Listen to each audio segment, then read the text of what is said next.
Gentlemen, we welcome you to Baseball's Back here on Hampton's Collegiate Baseball League's YouTube channel, powered by the Eastern Observer. I'm Joey Jarzynka. Cannot thank you all enough for joining us here as we welcome in Westhampton Aviators head coach as well as the Molloy College Lions pitching coach, Alex Brosnan. Alex, how are you? Thank you so much for joining me here this morning. I'm doing well. I appreciate being here. I look forward to it. It's going to be a good summer. Yeah, man, absolutely. And, you speak about the good summer because last year the Hampton's Collegiate Baseball League was not in session, obviously. And the last game that was played was your 2019 Westhampton Aviators capturing its fourth HCBL championship in its existence. So let's start off with this, Alex. You are the Molloy College Lions pitching coach. You've had a little bit of baseball since 2019, obviously, at Molloy. But let's get started here with how you got started in the Hampton's Collegiate Baseball League. So I first started coaching in the Hampton's Collegiate League in 2017. I was an assistant. I was the pitching coach in Westhampton. Dan Luisi was the head coach there. His brother played at Molloy. We just had some mutual buddies in the industry in baseball, and we worked a couple camps together. And he reached out to me asking if I would be interested, and I knew that if I wanted to make a career out of coaching college baseball, this would be the first start. And I can't thank Dan enough. He was tremendous. I learned so much from him. He let me run the pitching. He let me fail. He let me learn. So I can't say enough about Dan. It was great to work for him, and he's doing a great job at Holy Trinity now. He's a head coach at Holy Trinity. So that's how I got him started. And then 2018, I didn't coach. And 2019, I came back as a head coach, and it was a great experience. Not only a great experience, but your first stint as a head coach in a summer baseball league, you finished the season 8-1-1. You win 5 straight, and you take the bull by the horn, if that's what they say, honestly. And the Westhampton Aviators, man, talk about the experience as a head coach in 2019, and really how you guys were able to finish with that 8-1-1 in your last 10 and win 5 straight. That was a very special group in 2019. It started, honestly, from our GM down to our assistant coaches, then to me. They were all just kind of a product of the environment. Yeah. I had 3 great assistants. One was one of my best friends. Two formerly played for me. They put the work in. Our GM had us ready to roll every day with housing, food, all that stuff. And then I had an older team, a lot of guys I had previous relationships with. Either coached them in 2016 or 2017. And I was 25 back then, so I was young. And they just bought into me. They bought into the culture we tried to create. And we just kind of ran with it. We were good. We were very good. And I wasn't surprised that we won. I'm not going to say I knew we were going to win, but the talent we had, it would have been surprising to me if we didn't win. So we went on that run because our guys loved being in Westhampton, and they wanted to stay there. They wanted to keep playing. And they're still pretty good friends to this day. I see all over social media the guys still communicating. So it was fun. Yeah, it's really unbelievable to see how teams come together, especially and really at the end where you win 8 of your last 10. Really crazy stuff. 2020, obviously, there's no season, Hampton's Collegiate Baseball League. But for you personally, in terms of the summer league, how odd was it for you not to come back and defend that title just 365 days later? It definitely was odd. I think everything about 2020 was odd, honestly. There was nothing that was normal about it. Amen to that. Yep. And I was up after the season ended. I was still undecided if I was after 2019 season ended. I was still undecided if I was even going to come back in 2020. But I'm just a super competitive person, and the chance to win it again and beat Westhampton's an unbelievable place to spend the summer. So I was like, all right, I'll come back. I was going to bring Mike Cruz back with me as my assistant. Yeah. And then obviously everything happened, but it was so weird. I was able to see a couple of the guys, but 2020, I think hopefully we'll look back and, it made some of us better people and showed us how much we really wanted to coach, because 2020 was very trying on all those coaches, especially more on the players, but definitely us coaches who are ready to go on the go all the time. Yeah, there's no doubt about it. And really exactly what you said, Mike Cruz, who's also an assistant coach at Molloy as well, if that's correct, right? Yes. So now we actually transition over to the NCAA side of things. And for you at Molloy College, for you, Alex, 2020 was not only a weird season in the summer, but even in the beginning of the spring for you, where you're in the middle of Cary, North Carolina in the Division II Challenge versus Cancer. You guys are 7-4, and then all of a sudden, your team led by head coach Joe Fucarino, you guys all come home. Talk about the experience that you guys went through in Cary, North Carolina, getting that phone call, and what your initial thoughts were when you heard that the season was on pause and then eventually canceled. Honestly, we actually were home from North Carolina. We were going to Florida on the Thursday. I think that was March 11th. And Wednesday night, NBA postponed their season when I forgot who was it. Rudy Gobert tested positive. And Yes. so everybody doesn't want to accept what was coming, but we all had a feeling like this is inevitable. And a couple of days before that, one of the teams we were supposed to play in Florida wasn't allowed to go. So we kind of like, this is starting to take off. Yeah. And it was crazy because 4 days before in North Carolina, it was life is normal, and then it just sped up. The worst part about it for me at first was like I thought we were the only ones that were going to cancel. Then obviously the entire world shut down. So I felt more bad for our players and our seniors. You know, we were going to be really good in 2020. You know, we had like kind of like a storybook season. We had new coaches come in too, and everybody bought in. So it was definitely hard on our guys. But you know, we have such tough kids in Malloy. They're just so tough, as was shown the last 2 weeks. But they just accepted it, and they didn't let them stop working. And they just found a way to kind of – they faced adversity, and they didn't waver from it, you know. It was tough on everybody, but hopefully we're getting back to normal and towards the end of that. Yeah, there's no doubt about it, and especially because, you know, when you hear this, most people would say, well, we didn't really think about baseball at that time. We just thought about life in general and really how to survive. Crazy stuff. And you know what? In 2021, you come back as the pitching coach for Malloy, and you go 25-11, 15-4 in ECC play. You guys had a couple of pauses from what I've heard, also from what I've read as well. But you still were able to win the ECC tournament and take down, or upset rather, the number 1 seeded St. Thomas Aquinas team that the Spartans came in and they were supposed to just run you guys over, but instead you guys ran them over. Really fantastic job. I was there for one of them. But talk about what the season meant to you, especially in more of a comeback fashion from COVID. Our season this year was obviously it was different because in 2020 we were kind of like the underdogs. No one really expected much out of us. 2019 we went very good. 2020 we kind of snuck up on people. In 2021 that wasn't the case. We got everybody's best game. Everybody came into Mitchell ready to play us, and number 5 in the region when the season started, number 1 preseason in the conference. So we knew we were going to give everybody's best shot. But when it comes back to the one thing, we kind of just played out loud for those seniors, the guys that came back to the 5th year and put their life, you know, on hold for another couple months. And we had some of the best leadership I've ever been around from our players. You guys are completely bought in, and I think it was like mid-April when we got back from pause. We all looked at each other. It was like, we can't make excuses. It's just we got to take the bull by the horns right now and get to work. And we had such great leadership from the top down, from Joe to the rest of our coaches and our administration.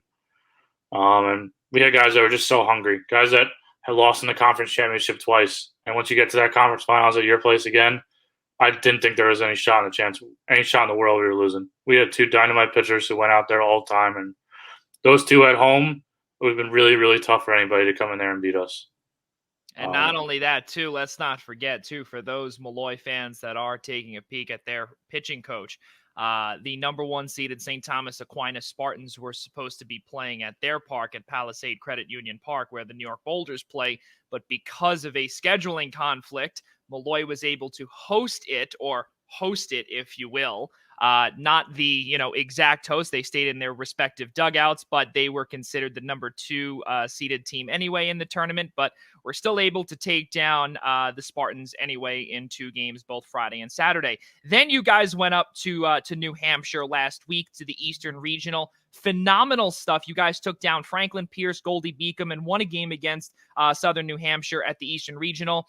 Talk about your experience this year, again, especially coming back from COVID, and really, you guys were able to get over the hurdle of the ECC tournament, able to get over the hurdle of the Spartans, who are regionally ranked, and then able to take down the aforementioned teams on the road. And really, you're able to see the light at the end of the tunnel where, okay, things are really starting to happen. And again, we can't stress this enough. You won a few games as well while you were up there.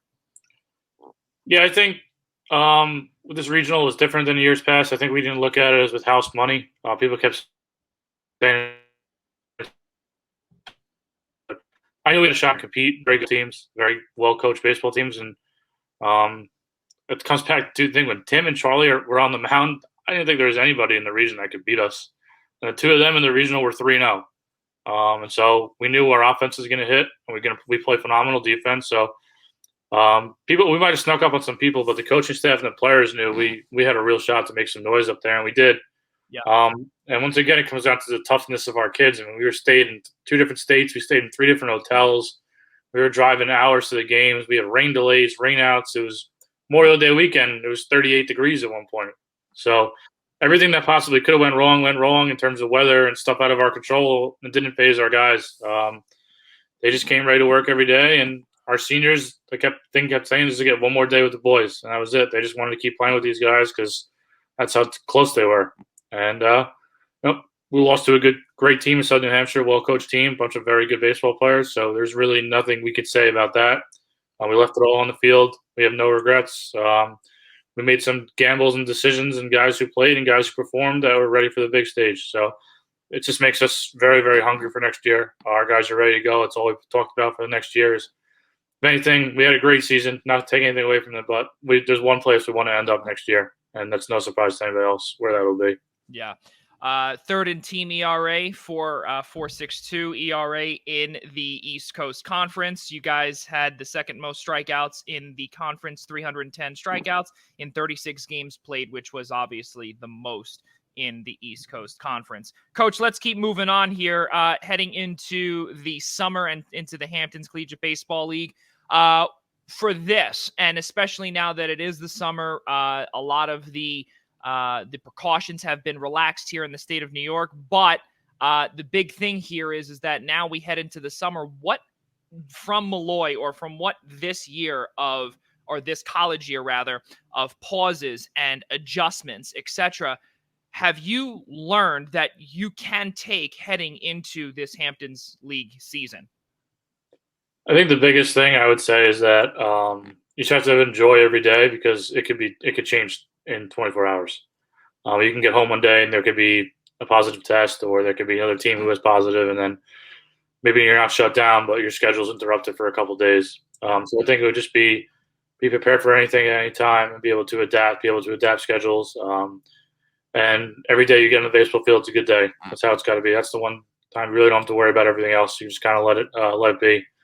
And our guys, I'm sure in summer ball, they're excited to get out here and play, but there's still to be careful about certain things. Obviously, we have a lot of our guys are vaccinated and stuff, but you just never know. You got to be careful, and because COVID's still around, and just got to take the proper precautions. And everything will be all right.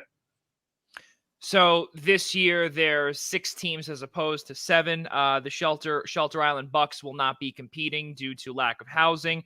But from what we heard a couple of days ago from the league's president in Sandy Cruel, is that the Shelter Island Bucks, their whole island loves them. So it definitely is a loss. But now there's 6 teams here. So now we're going to ask you as the head coach, what are your expectations with 6 teams as opposed to the normal 7?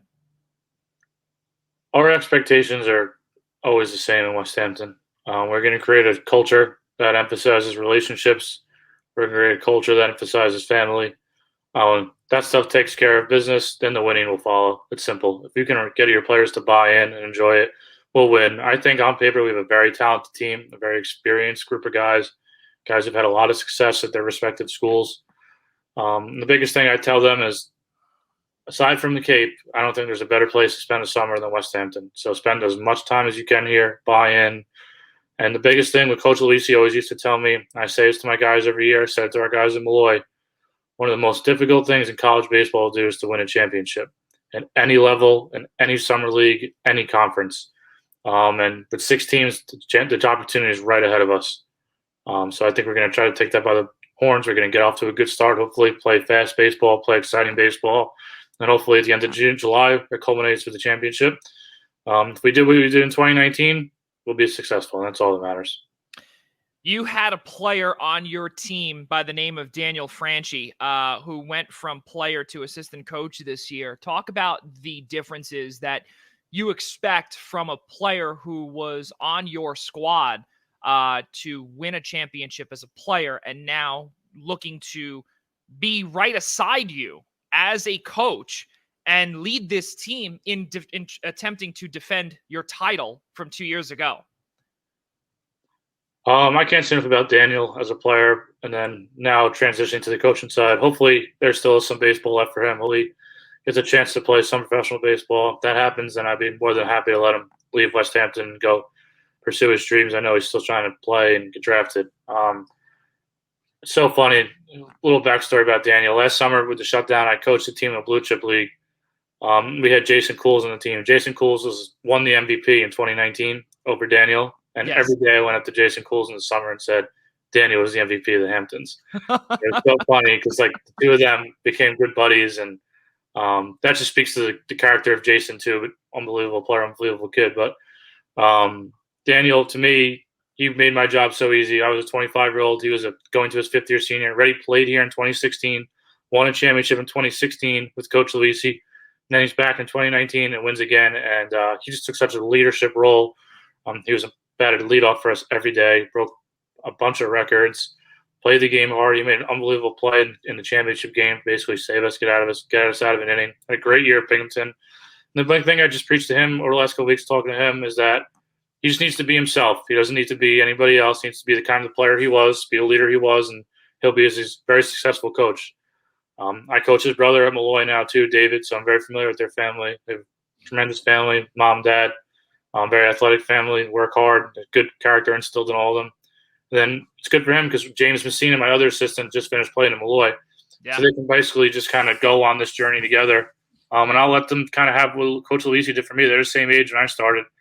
Let them run the offense, but I'm going to, let them fail because that's what they need to do. Young coaches, they need to fail and they'll learn.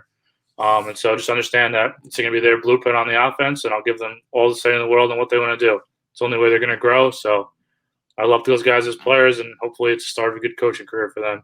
Amen to that, Coach, because just like what we've heard for a majority of our lives, and I don't know if you've heard it, but I know I've heard it, when you fall on your face, you got to get up yourself. And in order to get moving, you just got to get up and keep on going. So I like that mentality from you as a head coach. And hopefully that does translate heading into next college season as well for you.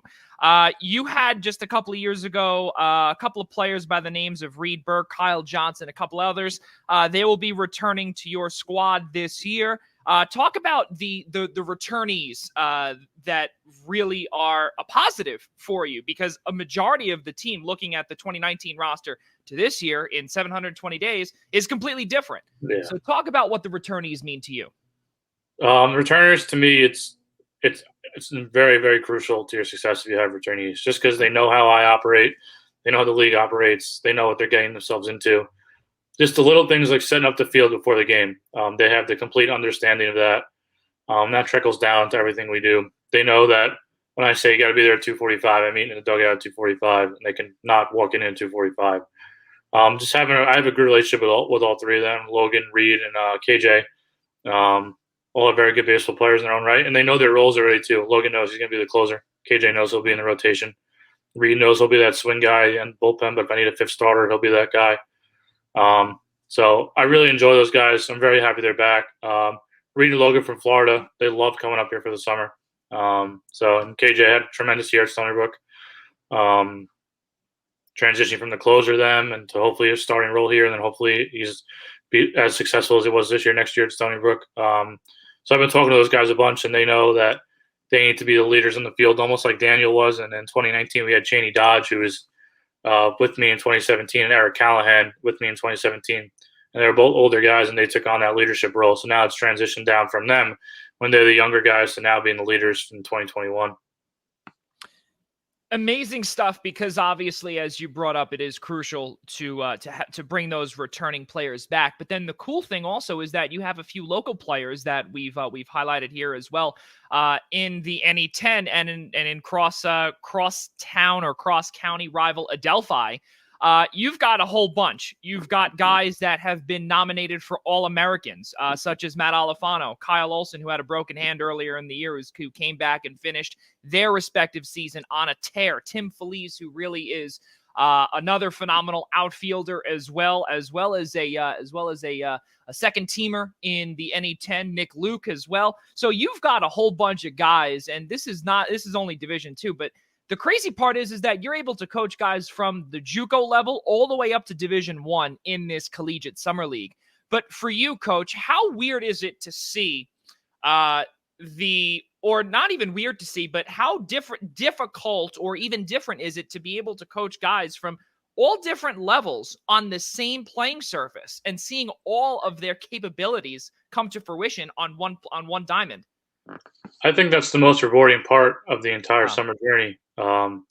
You get guys from not only different levels, but all over the country and different backgrounds. And my job is to get them to buy into what I'm trying to preach to them and make them create some lifelong friends. So to me, that's the best part of the job, is having, a kid like Matt Alifano, Division II All-American. And then we have another kid, Brad Chimbuku, who's the Division III College World Series MVP in 2019.